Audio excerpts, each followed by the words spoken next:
Hey everyone, welcome back to my channel. Thank you for watching. If you haven't already, please do subscribe because I can tell you in advance this video is going to be great and you'll definitely want to see the other ones that are coming your way.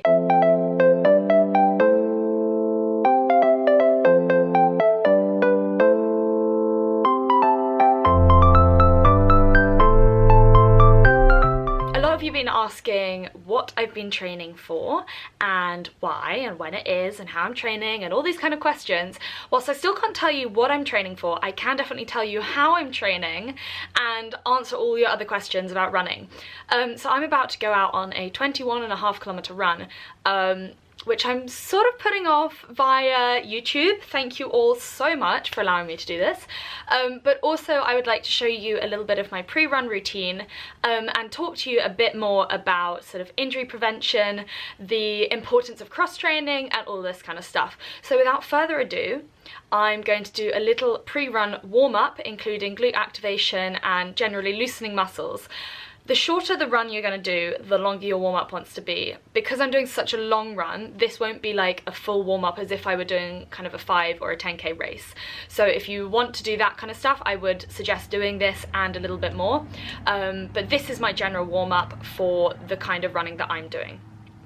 Watch and learn.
Now, no more excuses, we've got to get out, but I will be filming the first little bit. So I'm doing something called negative splits, which is where you speed up your run as you go round. So your splits are like just a certain time frame or distance.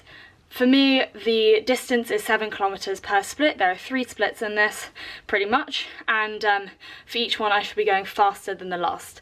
So that helps with pacing, especially in long runs. So this one, I'm doing a very, very slow first 7 kilometers, so I'm going to be filming for it, and hopefully answering your questions and not running into people. Okay, so I'm off out and I've started recording already. I'm going about 5:30 per kilometer, at least that's the aim. Thought I'd answer some questions about what I'm taking with me. So at the moment I've got some rehydration salts in my bag, water. I was supposed to bring gels but I forgot.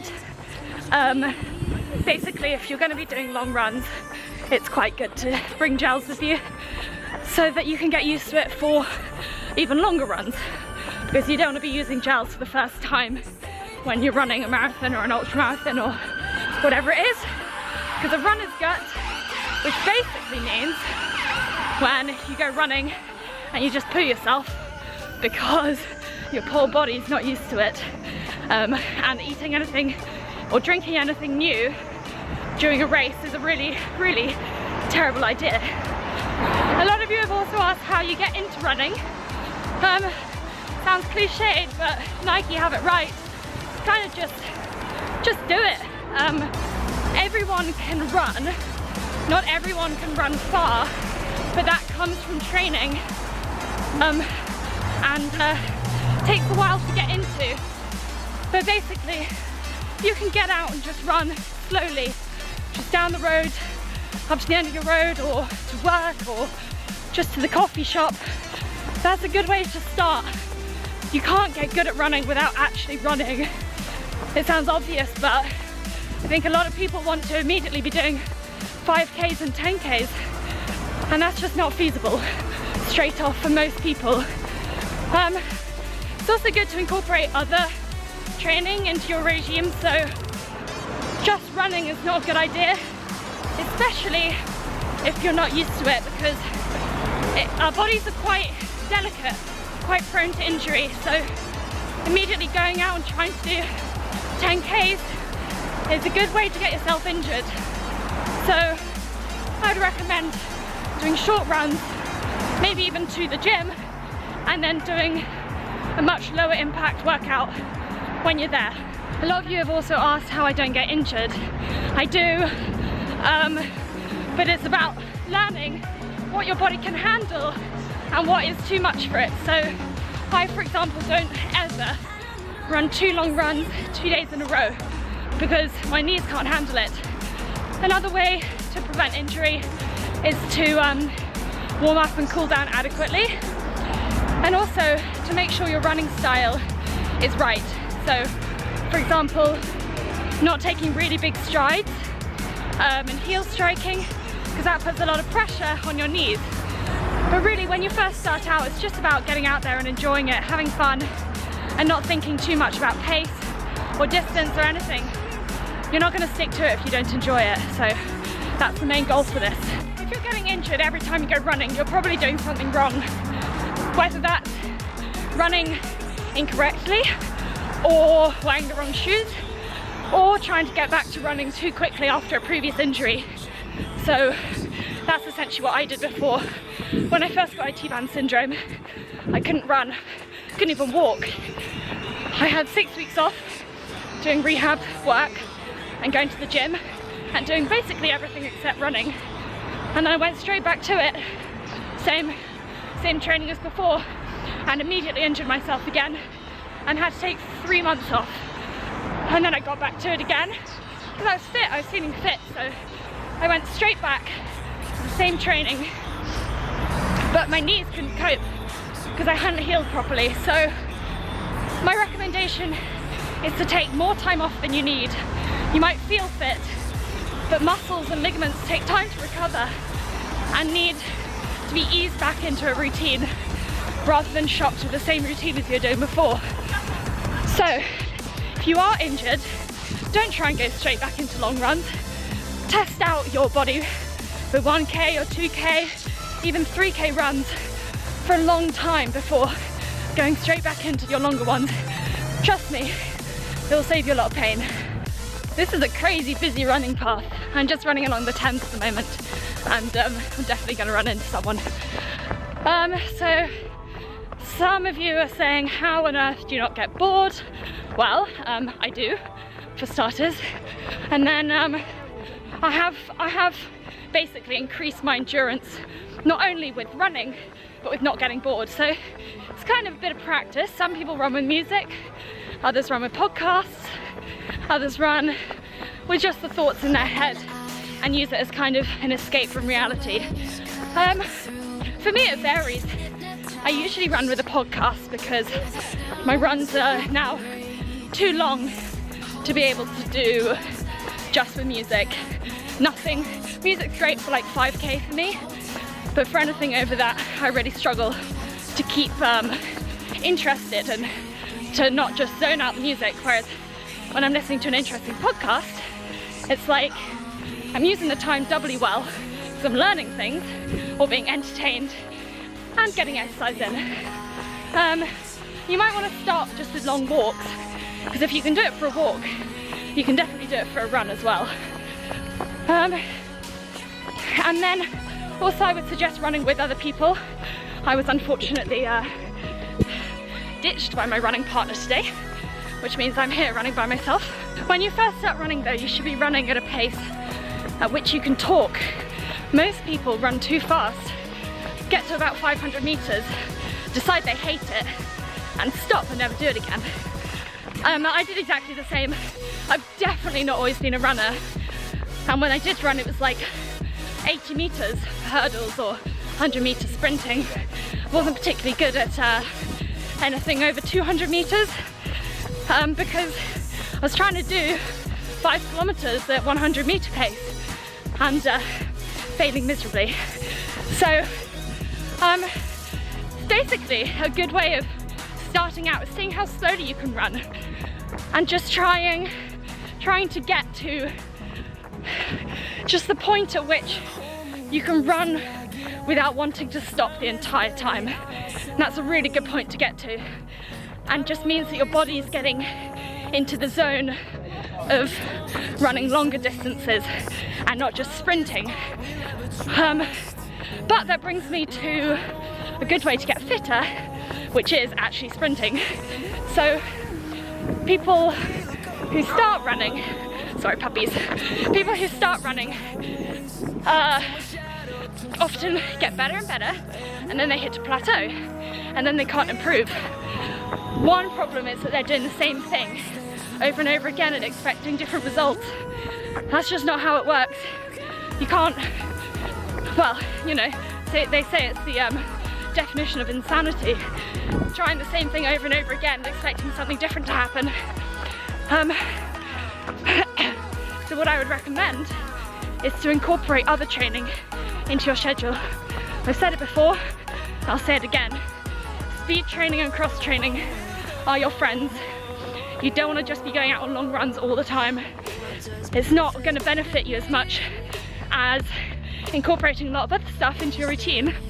And also, in terms of the boredom factor, if you're only running 2 or 3 times a week, you're much less likely to get bored than if you're trying to run every day and basically not stimulating your body in enough different ways to really benefit from the runs.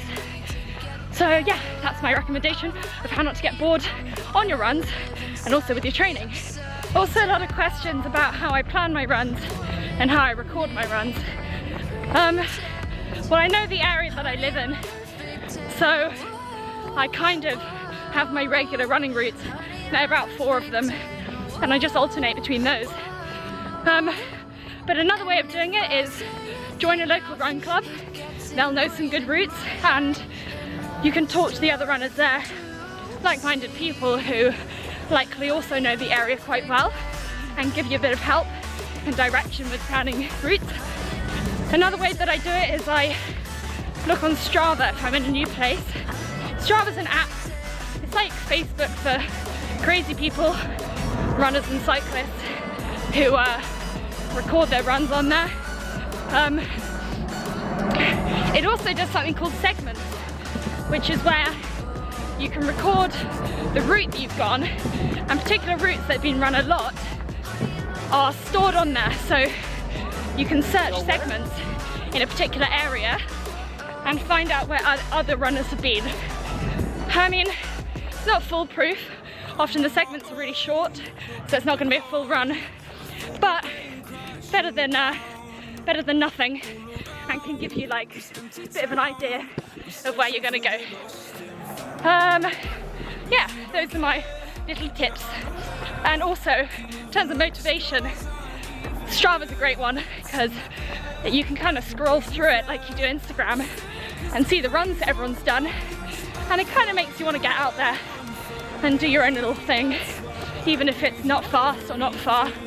It's still better than nothing. I'm just about to hit 7k. I've done 18 minutes so far. No, that's not right. Oh, I accidentally paused my watch. That's not good. I've done a lot more than 18 minutes because that would be a ridiculously fast 7k. And I'm still running slowly, but once we get to 7k, I'm speeding up the pace. And my next thing is to do, look who it is! What a surprise! 1 second. No, I'm coming back. My next thing is to do the next 7k faster than the last one. But for now I'm going to stop and say hi to Alice, because that was a nice surprise. So, having a little sit down and some water.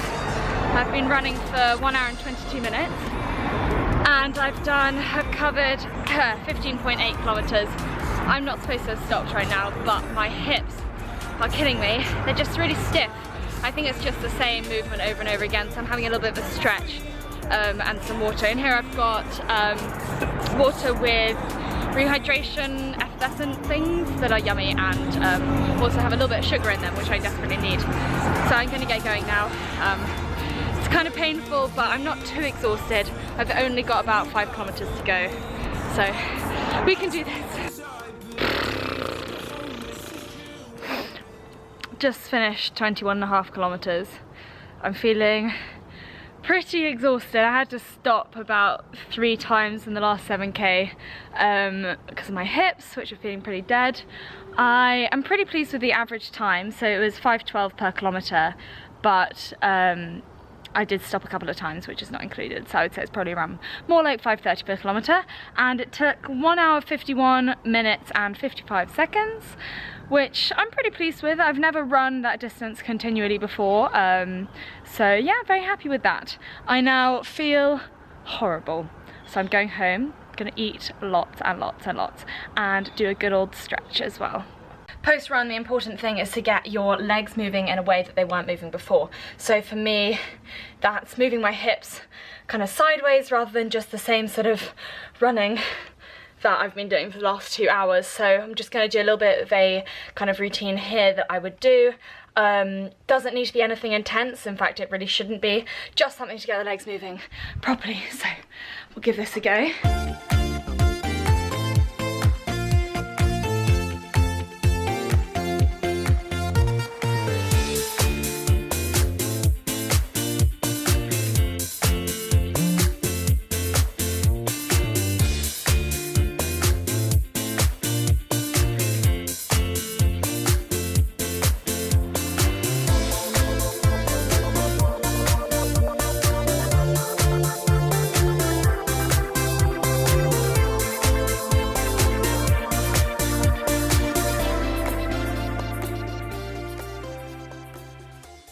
And that's kind of it. I'm gonna try not to sit down for too long now because I know that my legs will seize up. So I'm just gonna walk around a little bit, have a lot of water, eat some food.